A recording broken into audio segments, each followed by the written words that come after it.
Because what I'm saying is, I think they could do with reinforcements for midfield. You can't sell one of the guys that is there, can they? At this point in time, they can't. And listen, that was put to Martin O'Neill after the game today, and he said they can't contemplate selling just now because they can't. I think they've been weaker rather than stronger come out this window. But it gets back to if Celtic are a fully functioning recruitment-led team, that they should be agile enough to be able to sell someone like Arne Engels. I mean, if 14 million quid bid is accurate enough, and it might even rise tomorrow, given the kind of nature of the window, Celtic, I mean, realistically, should be able to start that up and say, okay, we've turned a profit on a player who hasn't quite hit the heights they maybe thought he would.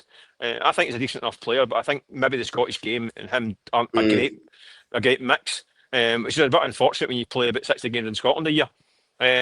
So I think that would be good business to make some money on him and move him on, but still don't have the players lined up to come in, and they can't guarantee they'll have somebody there ready to come in to take that place. Which is a functioning recruitment system would have that. It would have 3 or 4 options they can go and get if they sell someone.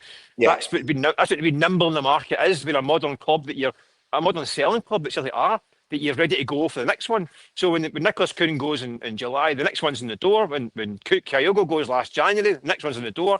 When Engels gets a chance to sell him for 14, 15 million quid, you take the dosh and go and get another one for £4 million and start again. They can't do that because they're not functioning in a proper manner just now. And haven't been for a while. That'll be killing this Celtic board, won't it?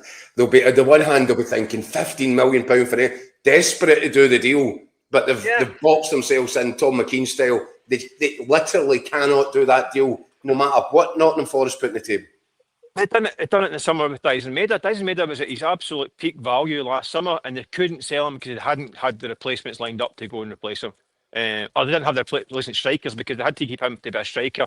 They brought in 2 wingers who, listen, we could argue how good they are anyway, but in theory, they had the 2 wingers to replace Maeda, but they couldn't cash in because they didn't have a striker, and he needed to be a striker until they got Iniacho after the window closed. So it broke down in the summer, cost them a fortune.